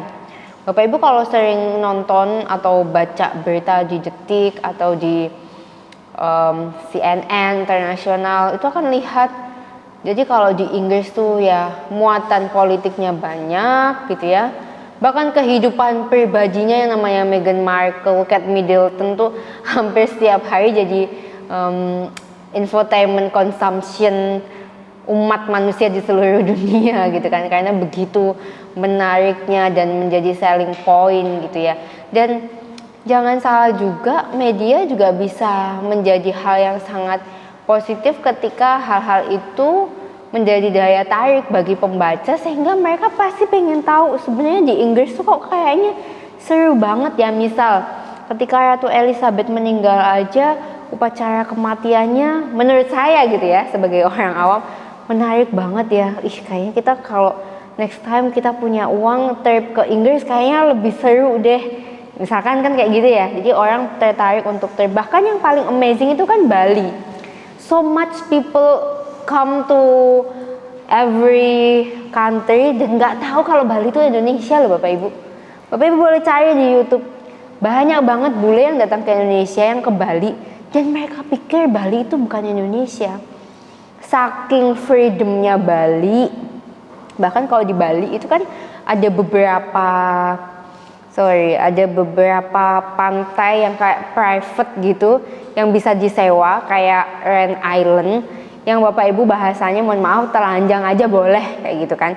Tapi bahkan di daerah-daerah tertentu aja kita lihat atmosfer di Bali tuh kan bebas banget gitu ya. Atmosfer di Bali tuh bebas banget, sehingga banyak orang datang ke Indonesia karena banyak banget seniman-seniman yang bikin video klip di Indonesia. Bahkan yang filmnya Julia Roberts apa saya nggak tahu itu ya, lupa, kemarin dikasih tahu sama staff saya tuh ada, itu juga perjalanannya ke Bali gitu kan. Film-film tuh banyak banget kan yang ke Bali, itu luar biasa, sehingga orang tuh sama nggak tahu Bali. Dan kenapa film-film box office sekarang tuh sering banget make aktor kita. Ada Joy Taslim yang udah kayak langganan gitu ya, ada tuh yang pintar silat siapa itu selalu langganan. Karena apa? Mereka tahu market Indonesia tuh bagus banget. Film kayak apa aja masuk Indonesia pasti laku. Kan gitu ya. Karena orang Indonesia tuh pertama banyak banget. Indonesia tuh luas banget. Dan orang Indonesia tuh konsumtif banget. Orang Indonesia konsumtif banget tuh udah saya buktikan ke beberapa tempat. Gitu ya. Jadi kalau orang luar negeri datang ke Indonesia, mohon maaf ya, pakai baju singlet, backpacker, kayak orang Bambung gitu kalau bahasa Jawanya itu, kayak orang nggak punya uang gitu kan, karena dia memang suka alam gitu. Tapi coba orang Indonesia, nggak usah dia datang jauh-jauh ke Singapura, belanja aja tuh bawaannya kalau orang Indonesia kan. Orang Indonesia kalau ke mall itu ibu-ibu rempong ya kan, pakai baju yang santai tapi tetap yang terbaik yang dia punya. Mas-mas ke mall nggak mau tuh pakai celana pendek. Orang bule ke mall itu ya wis pakai seadanya. Itu membuktikan bahwa memang orang Indonesia itu very konsumtif gitu. Jadi mereka bahkan untuk target marketnya, karena tahu di Asia itu orangnya konsumtif, sehingga film-film itu sekarang aktor-aktrisnya juga banyak diambil dari orang-orang Asia, orang Indonesia gitu ya. Ada dari China, dari Indonesia tuh ada aktor-aktor langganan yang selalu diikut sertakan dalam film. Oke, sampai sini masih ada pertanyaan lagi? Nah, kita kuliah panjang nih, jadi kalau nggak diskusi nanti saya ngap.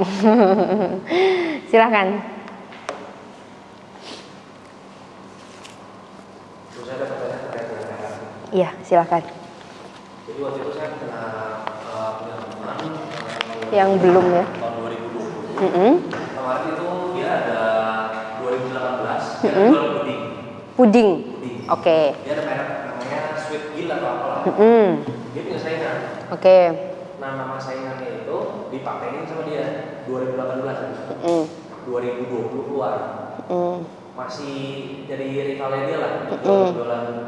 Nah, akhirnya setelah keluar, sertifikat atas nama dia, tapi orang itu punya, saingannya dia punya. Sertifikatnya dipegang dia nih. Sertifikat udah dipegang oleh temennya Mas Bambang, ya. Tapi yang sana berarti kan udah nggak daftarin dong. saya daftarin merek dia tapi atas nama saya. Keluar Bu. Akhirnya singkat cerita dia somasi lah. Satu kali nggak ditanggepin, 2 kali akhirnya dia ketemu lawyer Bu. Lawyer ketemu lawyer, akhirnya entah gimana dia cerita ke saya, katanya dia itu akhirnya dia nyerahin sertifikat itu dia karena dia mau digugat balik karena dengan pembuktian dia bisa membuktikan bahwa dia udah pakai merek itu lebih dulu tapi belum didaftarin gitu. Jadi ini bisa diputusin dan dibalikin ke dia, dan ini mereknya ini dikasih dia dengan cuma-cuma. Jadi pertanyaan saya, yang benar yang mana sih? Ini konyol. Kasih cuma-cuma 2018 dia daftarin. Oke. Ya agak sedikit jahat sih ya. Rivalnya dia daftarin namanya Sweet and Green itu 2020 keluar tuh namanya. Nama rivalnya dia, tapi sertifikatnya selama dia. Oke. Jadi ini study case ya. Jadi A ini teman Mas Bambang ya. Oke. Terus ini yang B ini rivalnya ya. Oke, kemudian 2018 dia punya merek Sweet and apa tadi? Sweet Angel atau apa? Oh, Gil. Oke, puding ya. Ini puding. Kemudian 2018 ini didaftarkan ya. Didaftarkan HKI-nya 2020 keluar. Oke, atas nama si A ini ya. Atas nama si A. Kemudian ini punya rival persaingan usaha nih ya, pesaing usaha. Kemudian di tahun 2020 mereka berseteru gitu ya. Si B ini juga kemudian mengajukan HKI-nya. Enggak, dia nggak ngajuin. Informasi dia baru tahu kalau kita yang ngajuin. Kita udah paketin namanya dia. Jadi yang somasi A. A ini somasi ke sini. Somasi karena dia masih menggunakan brand ini. Betul. Oh, masih menggunakan brand. Masih use the brand. Oke.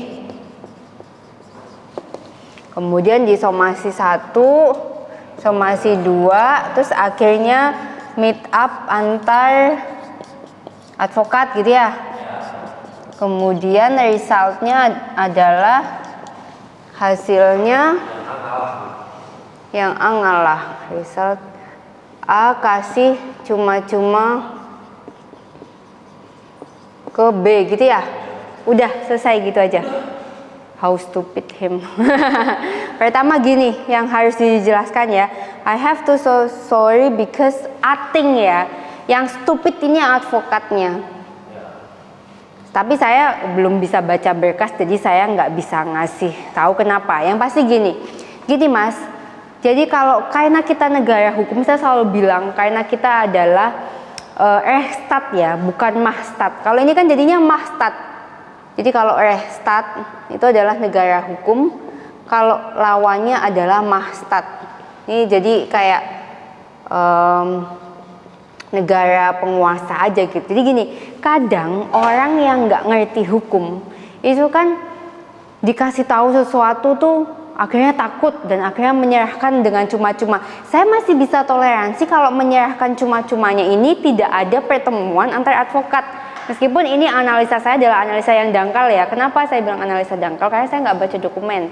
Tapi kalau dari cerita ini, seharusnya yang dilakukan gitu ya, setelah somasi 1 dan setelah somasi 2 dan setelah ketemu antar advokat, kan gitu ya. Karena apa? HKI, hak kekayaan intelektual itu menjadi mutlak milik seseorang yang melekat secara eksklusif dan secara ekonomi menjadi milik yang mendaftarkan. Kan udah jelas-jelas yang udah punya HKI-nya ini kan si A. Si A kesel kepada si B karena masih digunakan aja padahal udah keluar HKI-nya. Kan gitu ya. Akhirnya di somasi 1, somasi 2, somasi 3. Nah, berarti di somasi di pertemuan antar advokat bisa saya simpulkan bahwa ceritanya si advokat B ini kayak bisa membuktikan bahwa yang lebih dahulu itu siapa. Padahal pembuktiannya itu bukan di mata pengadilan, cuma pertemuan antara advokat dengan advokat. Jadi kalau saya bilang yang paling tolol ini adalah advokatnya.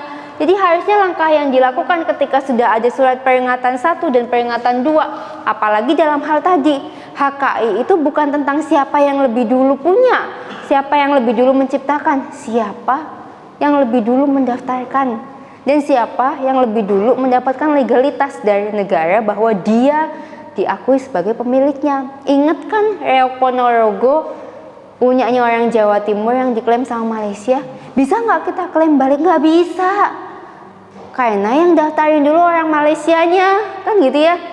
Itu membuktikan bahwa pemilik eksklusifnya itu adalah siapa yang mendaftarkan pertama. Jadi ketika sudah di somasi 1, somasi 2 di pertemuan antar advokat, meskipun si advokat B ini mampu menjelaskan, ya harusnya kita buktikan aja ke pengadilan. Betul. Kalaupun apapun juga nggak bisa diberikan hak cuma-cuma. Karena hak cuma-cuma ini juga nggak bisa Mas diberikan. Karena di dalam hakinya kan juga udah tercantum nama A. Jadi nggak bisa diberikan hak cuma-cuma, tuh nggak bisa. Walaupun meskipun mungkin yang dimaksud hak cuma-cuma adalah diperbolehkan untuk menggunakan mereknya tanpa dipermasalahkan. Nah, tadi saya sudah sampaikan, kapan HKI itu jadi masalah? Kalau ada pihak yang merasa dirugikan, kalau ada pihak yang merasa hak-haknya diambil. Tetapi ketika dia merasa udahlah, emang saya yang salah, saya kasih aja. Itu adalah how stupid, betapa bodohnya gitu. Betapa bodohnya si A dan betapa bodohnya advokatnya gitu loh. Karena sebenarnya hak itu melekat. Jadi walaupun diberikan haknya kepada B, kan tadi disampaikan bahwa HKI itu hanya melekat kepada orangnya. Tetap aja di dalam kementeriannya itu kan di dalam sertifikatnya itu dijelaskan bahwa HKI-nya milik A dan diwariskan nanti di ahli waris milik A. Jadi yang dimaksud memberikan hak secara cuma-cuma, kalau sepemahaman saya secara legalitas juga nggak bisa. Karena berarti hak yang dimaksud hak cuma-cuma adalah hak untuk ya udah deh silahkan digunakan merek itu. Tetapi ketika nanti misalkan merek itu melambung gitu ya, kemudian kalau pindah nama, kalau HKI itu kan memang awalnya tuh harusnya dari yang penemu atau penciptanya ya.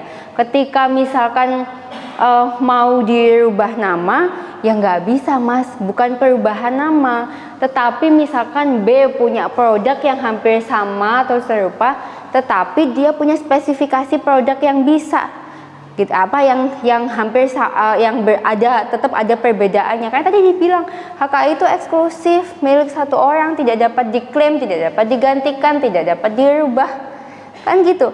Karena HKI itu pada saat masuk pertama itu mereka juga ada kualifikasi. Apakah memang benar produknya itu original? Apakah memang benar belum ada yang punya? Apakah memang benar walaupun mungkin ada mirip-mirip yang punya tetapi ada perbedaannya. Kalau plug jiplek itu nggak bisa rubah gitu, nggak bisa. Apa? Yang kasih cuma-cuma ke B itu based on yang dari advokat atau Ya itu kalau kan tadi saya udah bahas, harusnya dari kalau ada penetapan pengadilan, kalau nggak ada penetapan pengadilan kan yang tadi Mas Bambang sampaikan ya udah dikasih cuma-cuma aja. Dia mau digugat balik karena dia bisa buktikan bahwa dari Instagram media, Facebook media, karena itu nggak bisa dirubah tuh, kan? Dari 2016, 2015 itu dia udah jualan dengan brand tersebut, plus yang didaftarin sama si A. Nanti ya si A-nya nggak tahu kenapa takut ya melakukan hal itu, jadi malah dikasih aja dia gitu. Misalnya bukan hukum itu dikuatkan sebelum hasil pengadilannya atau si A tetap dia memakai dia punya haknya dia. Kalau kita bilang kedudukannya lebih berat yang mana, kan kalau di pengadilan tuh ada namanya sistem pembuktian ya Mas. Jadi kita nggak bisa bilang sebelum ada putusan pengadilan mana kedudukannya yang lebih kuat. Ya jelas putusan pengadilan itu menjadi jawaban dari sengketa yang ada, sehingga otomatis putusan pengadilan itu yang akan digunakan, bukan lagi putusan pengadilan itu kan nanti fungsinya menggugurkan. Misal ternyata terbukti si A itu melakukan plagiat terhadap si B, tetapi nanti dilihat juga dalilnya bahwa siapa yang mendalilkan dulu atau siapa yang mendaftarkan dulu, maka dia yang punya kewenangan atas HKI-nya. Contoh reok yang punya, walaupun Indonesia mau klaim koar-koar itu yang punya kita duluan, yang daftar Malaysia duluan menjadi milik Malaysia. Kan logikanya gitu ya, karena siapa yang daftarin dulu, siapa yang melegalkan dulu, kan gitu ya. Bukan masalah kayak sekarang tanah saya dulu nih yang nempatin di sini gitu kan. Nanti yang satu bilang, "Yo, saya yang punya sertifikatnya." Ya siapa yang lebih kuat? Yang punya sertifikat, kan gitu ya. Jadi sekarang kalau pertanyaannya mana yang lebih kuat, yang dapat HKI atau dari putusan pengadilan, justru putusan pengadilan itu akan mengclearkan satu konflik atau permasalahan yang timbul atas hal-hal seperti ini. Cuman dapat saya kasih contoh, saya nggak bisa menjawab karena saya bukan hakim ya, tetapi umumnya dalam case-case HKI itu siapa yang mendaftarkan terlebih dahulu maka dia yang mendapatkan, bukan masalah siapa yang klaim dan mengklaim. Sebenarnya gitu Mas Bang. Sebenarnya seharusnya advokatnya lebih smart. Kalaulah yang nggak paham hukum ini adalah si A dan si B, saya masih terima. Tetapi kalau yang nggak paham hukum advokatnya nih, yang perlu ditanya kuliahnya di mana ini, kan gitu ya. Karena apa? Karena di dalam kan banyak contoh kasus. Jadi dalam menganalisa satu kasus, kita itu harus mempunyai insting bahwa kita memang bukan hakim, tapi kita dapat memprediksi kasus itu. Meskipun dalam kode etik advokat kita tidak boleh menjanjikan kasus. Contoh, ada teman-teman atau rekan-rekan datang ke saya punya contoh, berapa kemungkinan menangnya? Terus saya menjanjikan 80% menangnya. Nggak boleh. Itu kena undang-undang etik. Tetapi minimal dari kasus per kasus kita bisa melihat bahwa oh kalau tipikal kasusnya seperti ini, maka si advokat nggak boleh menyampaikan nih kepada si A, lawan aja kita yang akan menang kok pasti, orang kita yang punya.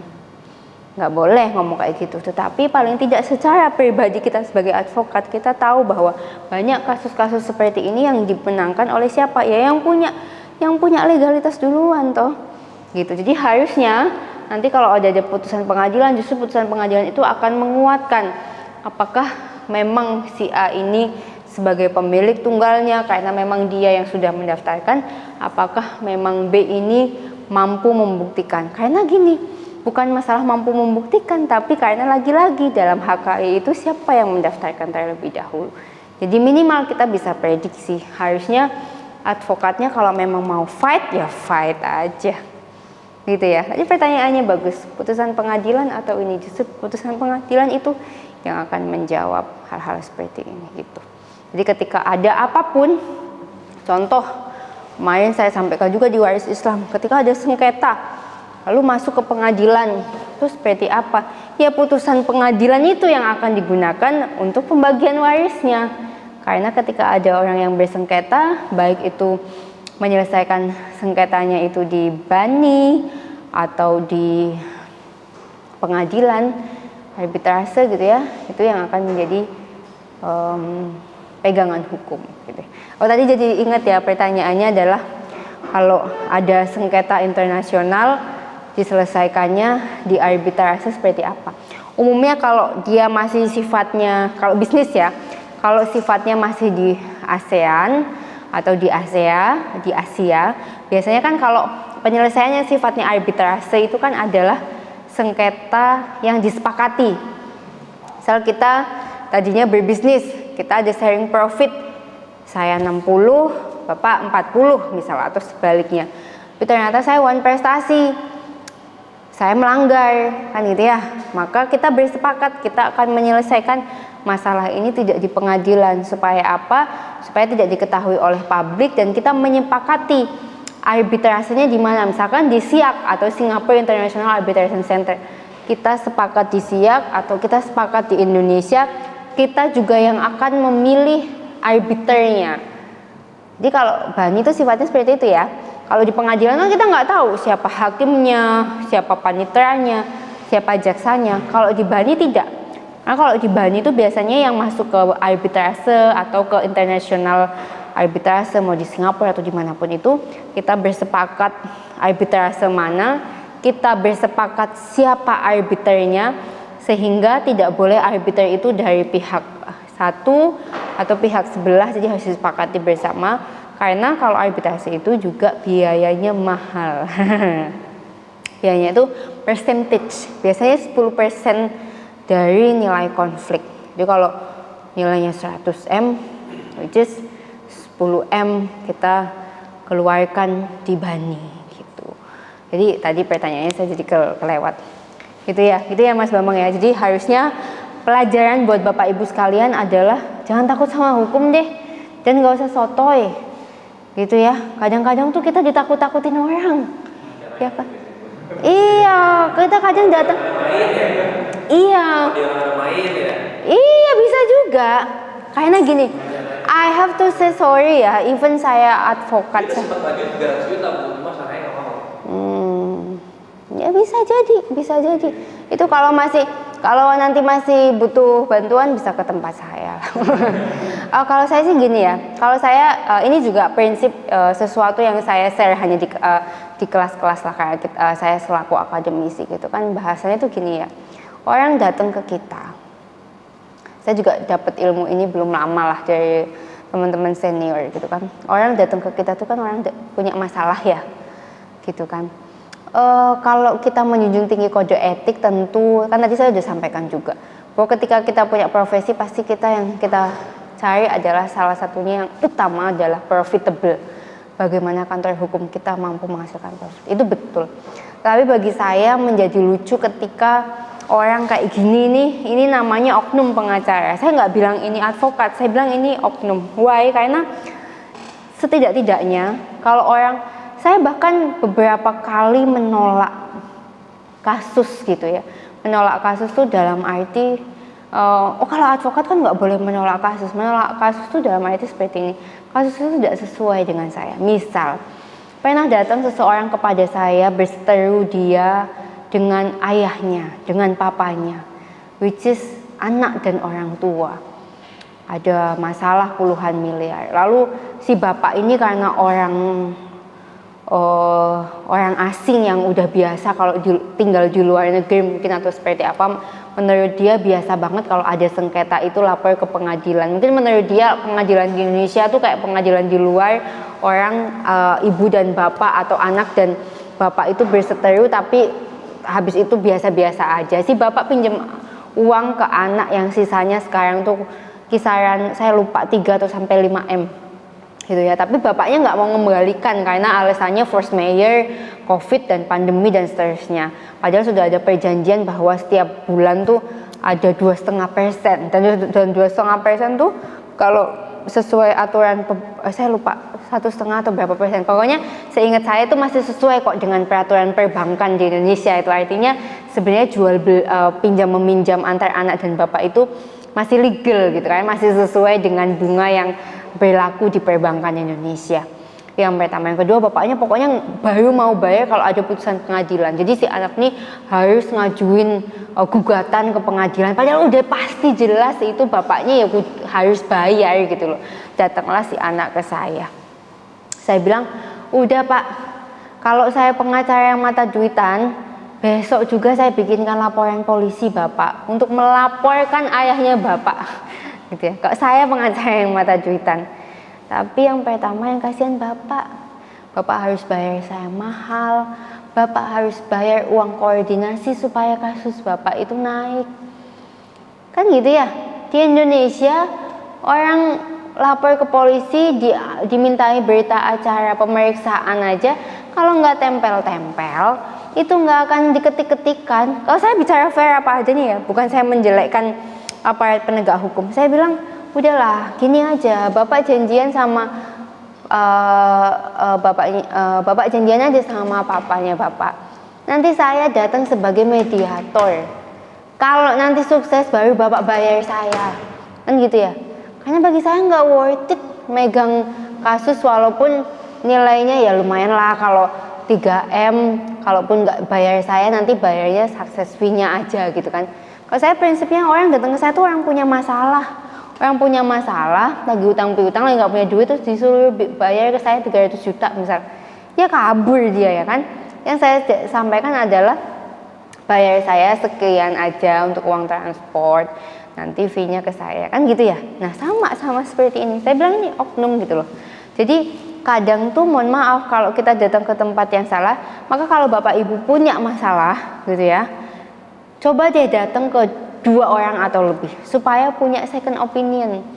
Sama kayak kesehatan, mohon maaf nih pernah juga terjadi, nggak cuman ke kita yang orang awam bukan orang kedokteran, bahkan teman saya yang ahli ortopedi punya istri bermasalah dengan tulangnya gitu ya.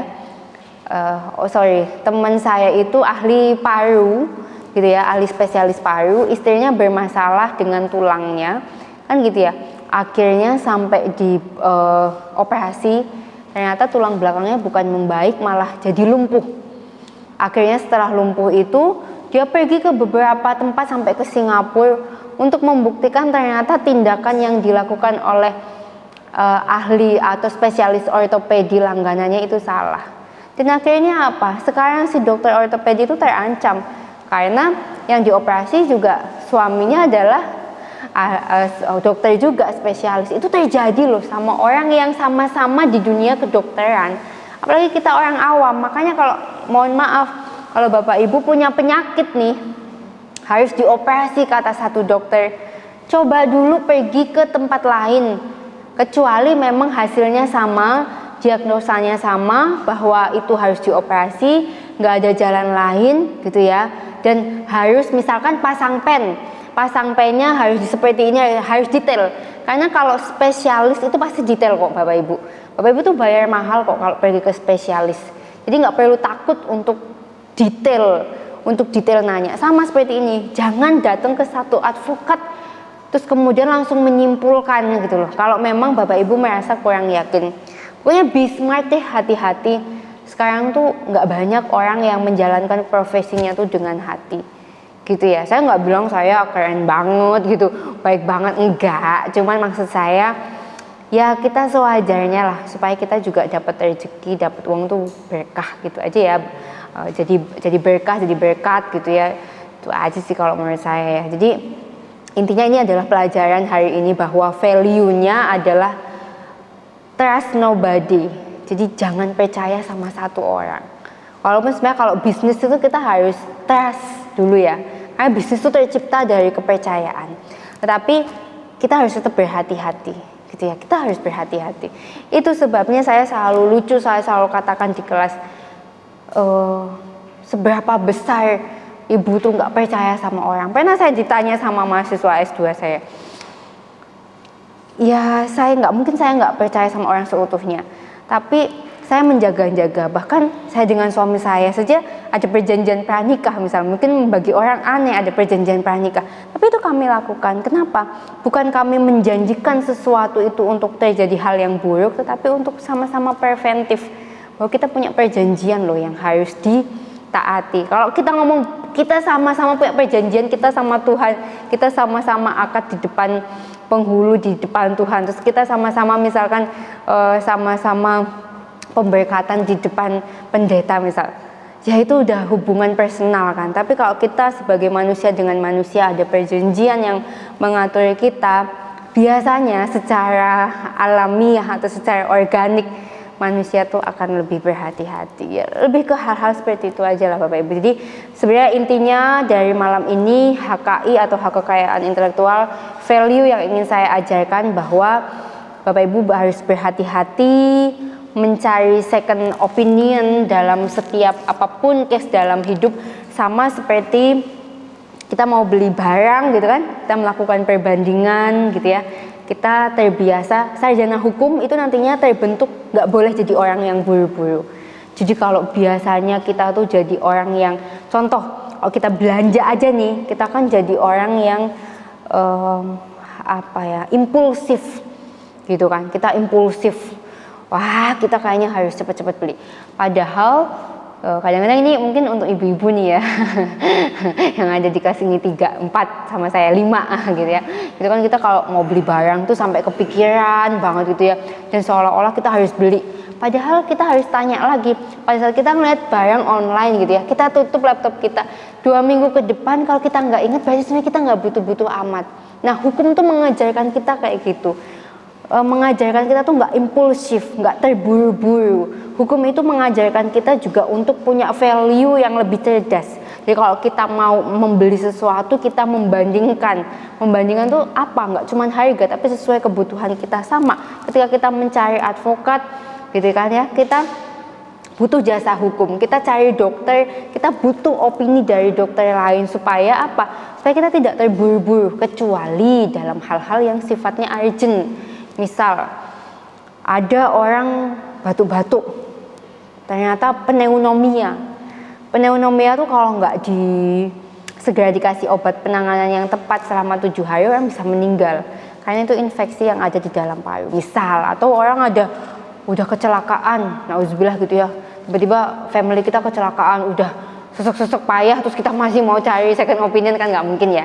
Tapi dalam hal yang sifatnya tidak sangat urgent, artinya bukan terkait nyawa gitu ya, bukan terkait keselamatan orang yang harus hari ini juga, detik ini juga, maka Bapak Ibu harus hati-hati. Ini sekarang yang namanya, saya nggak menjelekkan sama sekali, tapi semua profesi, mau advokat, mau dokter, mau guru, apapun lah, semuanya tuh karena udah mindset profitable, sehingga dalam menjalankan segalanya itu kadang-kadang tidak memikirkan humanis atau kemanusiaan. Jadi kalau saya bilang nih, kalau masih mau diperkarakan, kalau masih mau fight, bisa datang ke saya. Kalau masih mau fight ya, karena nanti saya cek dokumen dulu, karena saya kan tadi saya bilang yang saya sampaikan ini sifatnya prematur, karena saya hanya melihat dan mendengar ceritanya, tapi saya belum baca dokumennya, sehingga prematur gitu ya. Tapi kalau masih mau fight, ayo.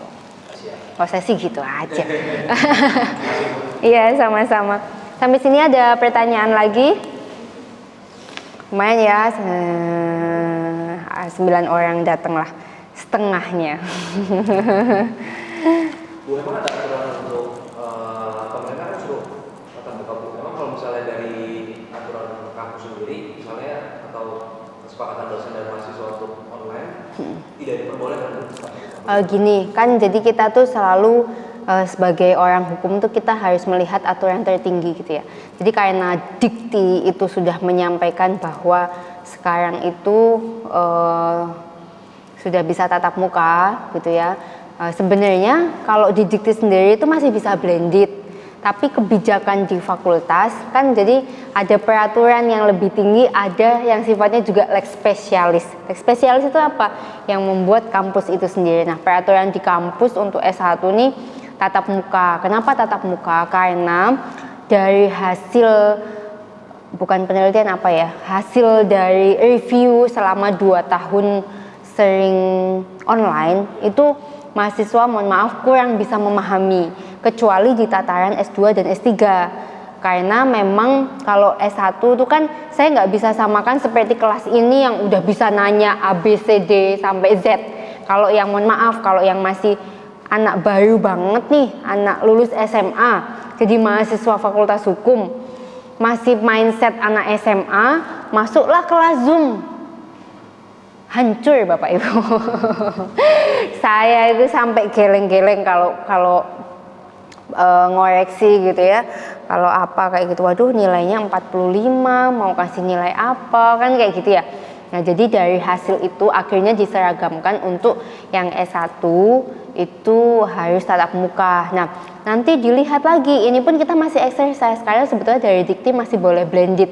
Jadi kalau misalkan nanti ternyata pada prosesnya Bapak Ibu kesulitan untuk akhirnya datang gitu ya, kalau menurut saya, tapi ini bukan anjuran ya, saran saya, nanti Bapak Ibu diskusi sama teman-teman lainnya, kesulitannya apa, obstacle-nya apa, karena saya juga sebagai dosen jadi kebingungan kalau nanti setiap masih mending hari ini 9. Kalau besoknya 5, besoknya 3, kan sayang-sayang juga. Dan nanti Bapak Ibu nggak bisa ujian, kan saya juga kasihan sama Bapak Ibu yang udah kuliah mahal-mahal, kuliah menyempatkan waktu. Apalagi kalau kelas ini, kelas ini spesial karena kelas ini kelas karyawan kan. Kalau saya di anak S1 yang kelas pagi, saya biasanya nggak toleransi. Karena nggak ada mereka yang bekerja, mereka tugasnya memang cuma belajar. Maka saya lebih strength. Tapi kalau di kelas ini nanti ternyata kita lihat Bapak Ibu 2-3 kali banyak yang nggak datang juga, ya silahkan berinisiatif untuk menyampaikan ke fakultas. Misalkan 3 kali, ya misalkan 2 kali pertemuan langsung, 1 kali Zoom, atau 50-50. Minggu ini karena minggu ini ketemu, minggu besok minta Zoom, minggu besoknya ketemu, jadi 50-50. Kalau menurut saya sih paling enak 50-50, ya blended. Nah tapi jangan saya yang menyampaikan, kami dari dosen biasanya nanti dikira kami yang pemalas. Ya, ya jadi seperjalanan saya sebenarnya masih ada 2017, tapi terbentur dengan kerjaan. Kita masuk nih, pas kemudian saya nggak bisa ikut karena ada tugas keluar. Nanti yang saya coba ini sih. Boleh nanti. Iya. Saya bayar sia-sia aku dari mana tuh? Bener. Boleh, nanti boleh disampaikan Mas Bambang dan teman-teman ya, dan Bapak Ibu semua yang memang merasa agak berat. Karena gini, logikanya ya, mohon maaf, orang keluar kantor itu jam 5. Jam 5 ke jam 6 tuh yang namanya jalanan tuh crowded kan. Kita masuk jam 6 loh Bapak Ibu. Saya juga bisa bayangkan stresnya Bapak Ibu kayak gimana. Kecuali dulu kayak saya. Kalau dulu saya S2 di UPN ya, di Pondok Labu tuh enak, kuliahnya tuh cuma Jumat malam jam 7 sampai jam 21.30, sama Sabtunya tuh full dari jam 8 sampai jam 4 sore memang. Jadi nggak ada ganggu kan. Kalau ini kan ada Senin, ada Kamis. Waduh. Iya, makanya itu saya pikir boleh, silahkan, saya support aja. Bukan berarti saya manas-manasin ya, tapi maksud saya juga nggak mau Bapak Ibu dirugikan. Kita sama-sama enak, jadi mudah-mudahan kalau memang misal ini kan kita udah full nih 2 kali pertemuan, yang penting ya saya mohon kalau udah Zoom jangan nggak hadir. Nggak apa-apa kok sambil nyetir, nggak apa-apa kok sambil ngapain, pokoknya silakan on cam, yang penting ada gitu. Kalau pakai Zoom masih alasan nggak hadir itu, ya saya nggak bisa toleransi. Kalau udah Zoom nggak bisa hadir juga, ya sekarang saya aja sering Pak kalau Zoom itu meeting bisa sampai 3 device. Dulu tuh zaman masih hektik-hektiknya gitu ya, yang ini ya. Nanti kalau kita dipanggil kuping kita aja, tapi yang penting kita kelihatan gitu ya. Jadi kalau menurut saya monggo kalau misal mau disampaikan, tapi nanti dilihat dulu nanti kelas-kelas lain seperti apa. Misalkan di kelas-kelas lain ternyata cuma datang 3, cuma datang 5, ya udah sampaikan aja ke kampus semacam kayak class action. Iya, class action, permohonan ke kampus, artinya ditandatangani oleh semua gitu ya. Kemudian sampaikan ke kampus untuk blended gitu. Jadi 1 kali pertemuan, misalkan mata kuliah saya 1 kali pertemuan, 1 kali online, setelah online pertemuan lagi, online lagi, gitu aja. Gitu aja ya Bapak Ibu ya. Iya. Kalau nanti iya, karena udah 2017 ya. Tiba-tiba terbentur nanti absen kita. Nanti nggak bisa ujian, ngulang lagi. Akhirnya saya putusin lah, saya